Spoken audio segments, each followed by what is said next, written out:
Daar is vir ons net een God, die Vader uit wie alles is, en vir wie ons lewe. En net een Here, Jesus Christus, deur wie alles bestaan, en deur wie ons lewe. Geliefdes, genade, barmhartigheid en vrede van God die Vader en Christus ons Here. Amen. Broers en susters, ons het teen God gesondig. Ons het gedoen wat verkeerd is in sy oë. Laat ons ons lewe ondersoek en onsself vergewis van ons sonde en liefdeloosheid. Hoor die wetsoek wat Jesus het opsom in Markus 12 vers 28 tot 31. Een van die skrifgeleerdes het hulle hoor redeneer en nader gestaan. Toe hy sien dat Jesus hulle 'n goeie antwoord gegee het, vra hy vir hom: "Wat is die heel grootste gebod?" Jesus antwoord hom: "Die eerste is: Luister Israel, die Here ons God is die enigste Here.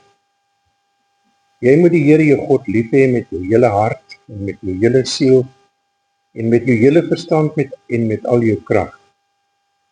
Die tweede is: jy moet jou naaste lief hê soos jouself. Geen ander gebod is groter as hierdie twee nie." Broers en susters, ons het toepas deur ons sang ons sonde voor God bely. In 1 Johannes 2 vers 1 verseker God ons dat hy ons vryspreek. En as een van ons sondig, ons het Jesus Christus die regverdige as ons voorspraak vir die Vader. Almal wat vrygespreek is, bely opnuut hulle geloof in die drie enige God. Kom ons bely ons geloof. Ons glo in een God, die almagtige Vader, die skepper van die hemel en die aarde, en van alle sienlike en onsienlike dinge.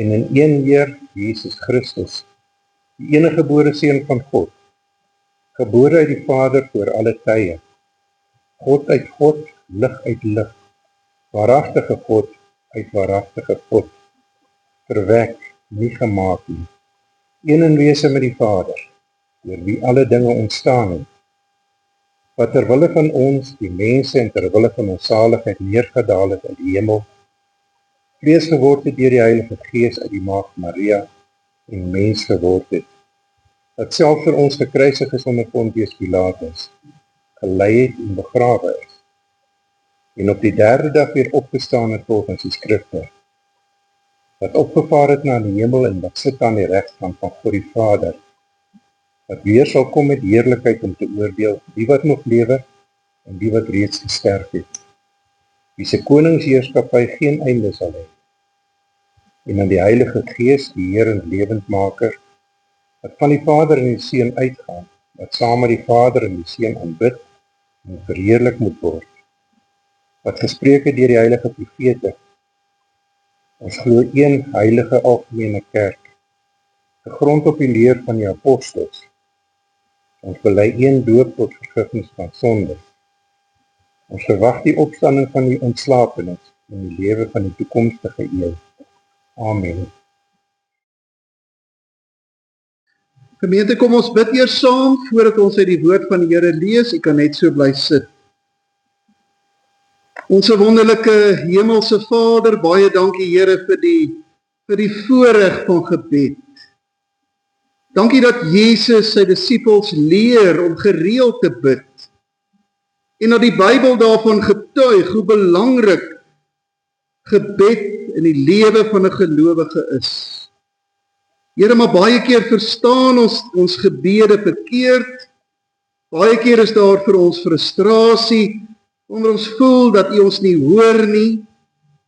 En daarom wil ons graag ook in ons gemeente nou, oor die volgende klompie weke, weer besin, wat dit is wat Jesus ook sy disippels leer, sodat ons dit ook kan toepas in ons eie lewens. Dankie vir elkeen wat vandag gekom het. Here, ons verskil van mekaar.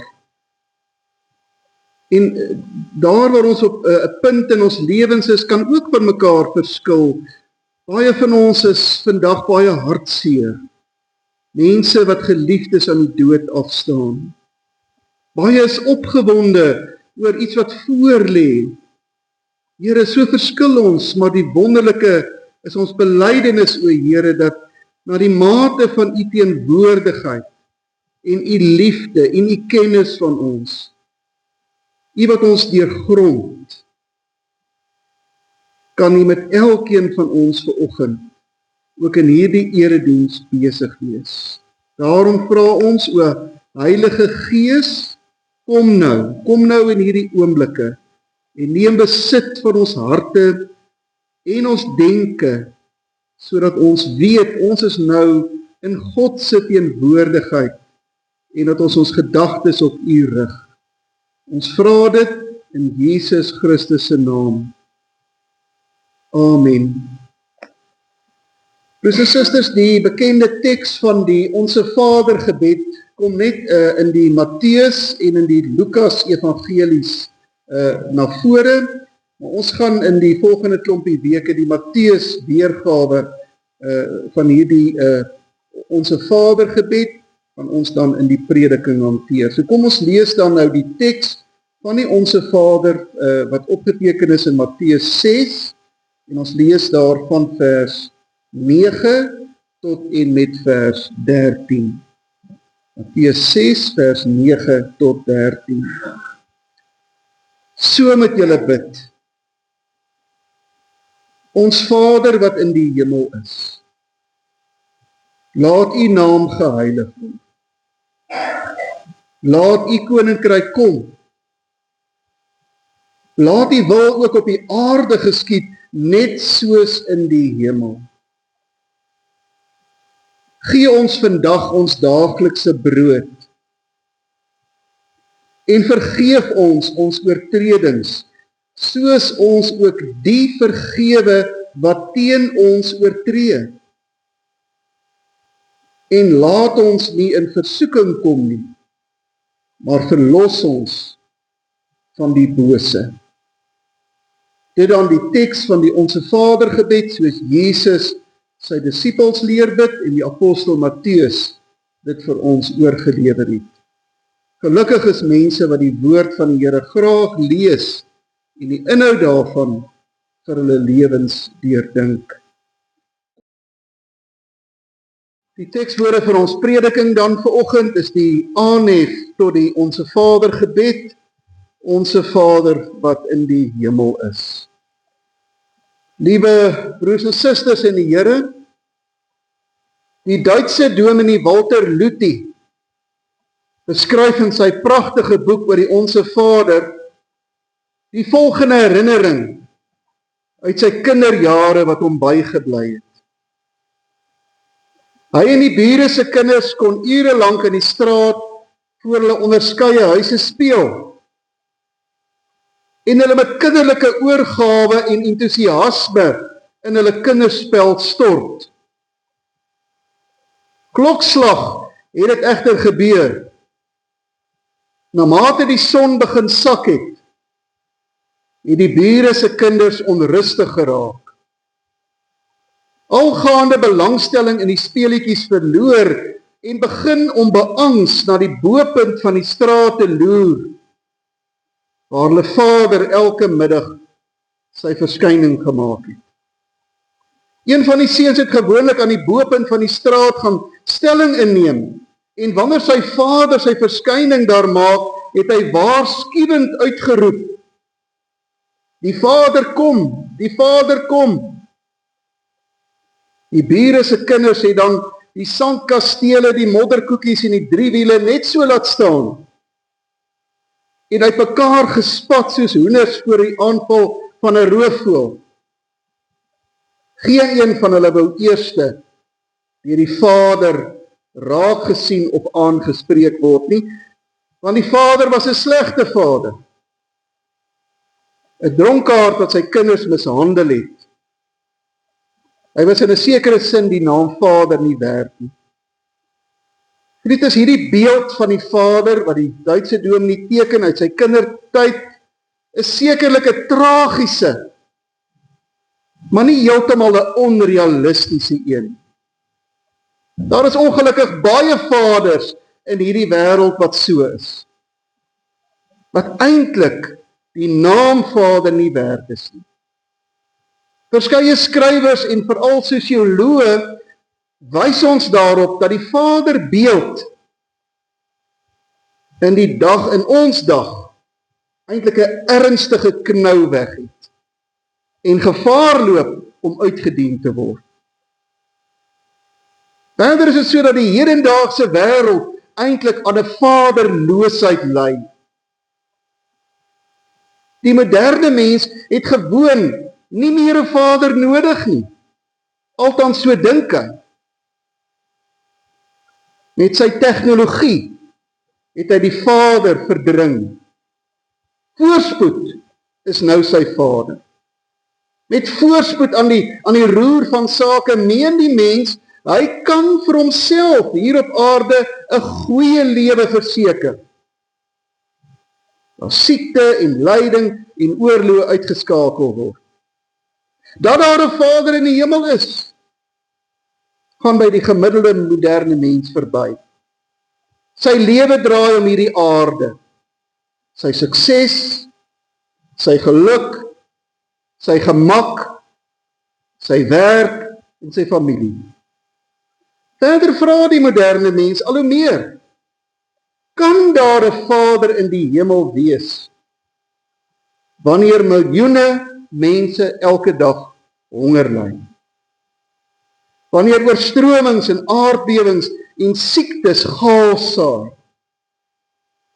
Wanneer 'n mens eintlik nie meer kan kyk na daardie verskriklike televisiebeelde van hoe die mense in Gaza en in Libanon en in ander wêrelddele vandag leef nie. Mense vra, bewys die 2 wêreldoorloë van die vorige eeu nie eintlik dat daar nie 'n Vader in hierdie wêreld is nie? So die moderne mense in 'n groot mate hemelloos en vaderloos geword. Dat daar 'n Vader in die hemel is, vind hulle vreemd.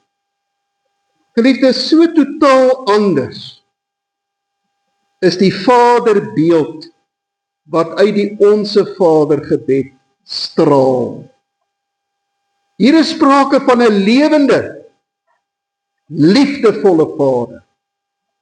Hy's in die hemel en dis anders as al die ander vaders en hy is van ewigheid tot ewigheid Vader. Die hemelse Vader is anders, sy eienskappe is anders. Hy is in die hemel en tog kan geen woonplek hom bevat nie. Hy is die skepper van hemel en aarde en alles daarop en tog is hy ook anderkant die eindpunt. Die ander kant van die heelal. Hy's groter as denke, gans anders as ons. Hoog bo ons verhewe. Die Ons Vader gebed leer ons daarom heeltemal tereg om die Vader met aandag en met ontzag te nader. Dit wys op sy alomteenwoordigheid, sy alwysheid, sy almag. Dit voer ons mee in die aanbidding en die bewondering van die Vader. Dit bring ons by die grense van ons spraak, waar ons woorde eintlik te dom en te krom is om iets te sê van God. En tog, en dit is juist die aangrypende van die Onse Vader gebed, hy wil ons Vader genoem word. Dit is juist die verrassende, die oorstelpende van Jesus, van hierdie gebed, wat Jesus die disippels leer. En die skrifgeleerdes in Jesus se tyd sou heeltemal hiervan verskil het. Hulle sou gesê het, God is te heilig. Jy kan hom nie eens aanspreek nie. Jy mag eintlik nie eens sy naam noem nie. En tog is dit presies wat Jesus hier doen. En wat hy sy disippels leer om te doen. Soos Paulus later sou skryf in die brief aan die Galasiërs. Hy sê, wanneer die Gees ons tot kinders van God maak, dan laat hy ons tot God roep. Abba. Dit beteken Vader. Abba is eintlik 'n Arameese troetelnaam, wat eintlik beter vertaal kan word met Papa. Paulus sê die gans andere, die onvergelyklike God, heet eintlik Papa. Ons het 'n liefdevolle Vader, wat sy liefdevolle oë altyd op ons laat rus. En van hierdie Vader kan ons alles verwag, wat ons vir liggaam en siel nodig het. Sy alwetendheid gaan ons behoeftes en ons gebedslyste vooraf. Soms vra ons as kinders verkeerde en selfsugtige dinge van ons Vader. Die Duitse teoloog Helmut Thielicke skryf eers, ons vra soms persiese matte vir ons kerkers, terwyl die Vader ons uit ons kerkers wil verlos. En dan is ons baie opstandig en ditmond so stout kinders as die Here nie presies ons gebede verhoor soos wat ons voorskryf nie. Laat ons tog begryp en laat ons dit glo. Die Vader wat in die hemel is, weet. Hy weet altyd. Dit is die Onse Vader gebed en dis 'n duidelike adres. Dit word nie sommer in die lug weggebid nie. Dis ook nie 'n alleenspraak nie.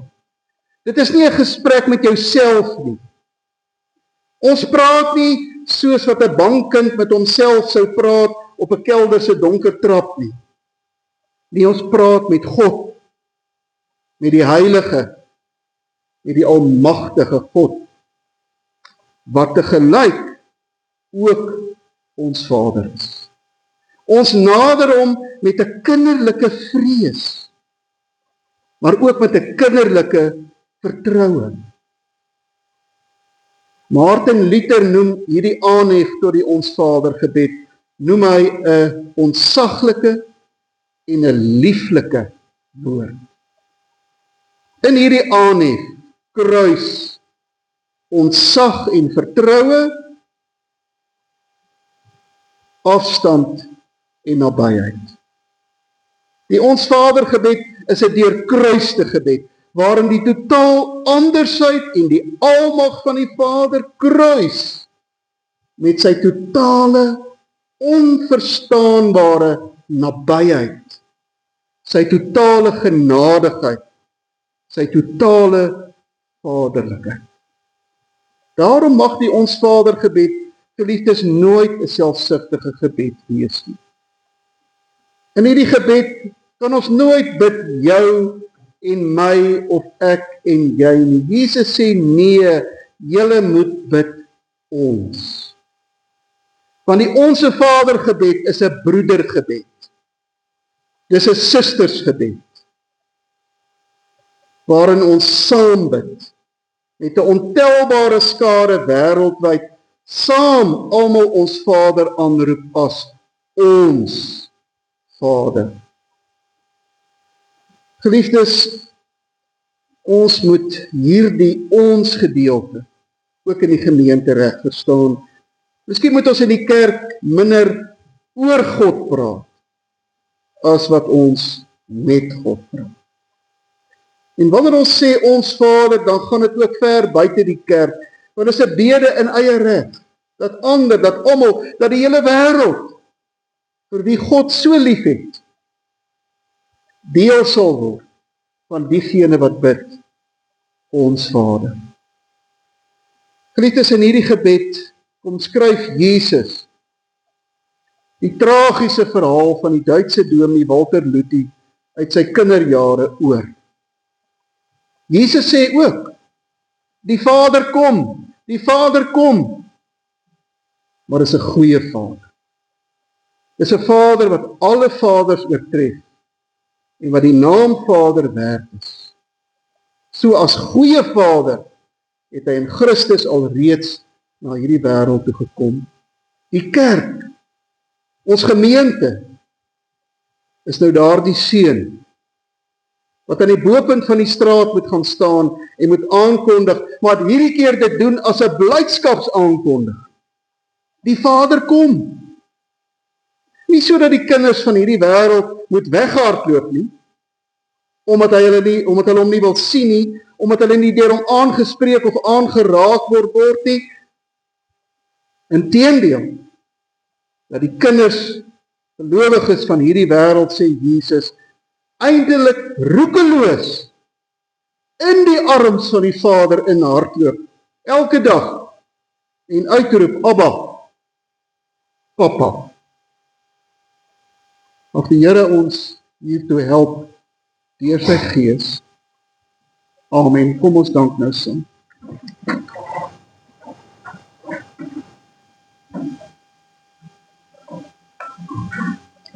Here, ons bid vir hierdie vaderlose, tragiese wêreld.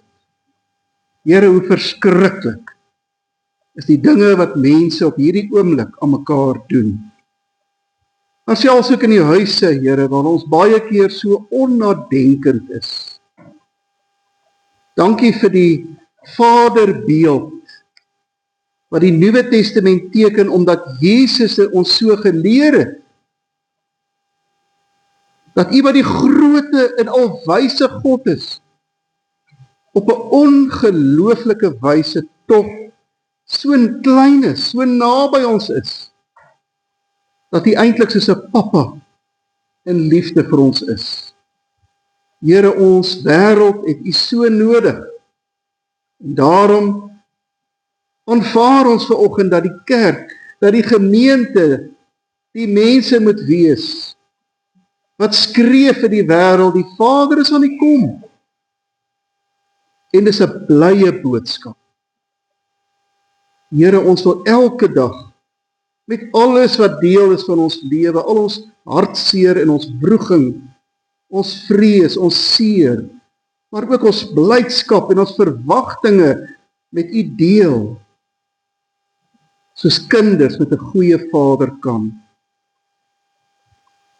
Dankie, Here, vir U liefde en laat dit ons ook inspireer tot wederliefde teenoor hulle wat in die gemeente ook ons broers en susters is. Want U leer ons om te bid ons. Dit bind ons ook aan mekaar vas. Hoor ons gebed. Ons vra dit van U in Jesus Christus se naam. Amen. Jesus sê, soos die Vader my liefhet, het ek julle ook lief. Julle moet in my liefde bly. As julle my opdragte uitvoer, sal julle in my liefde bly. Amen.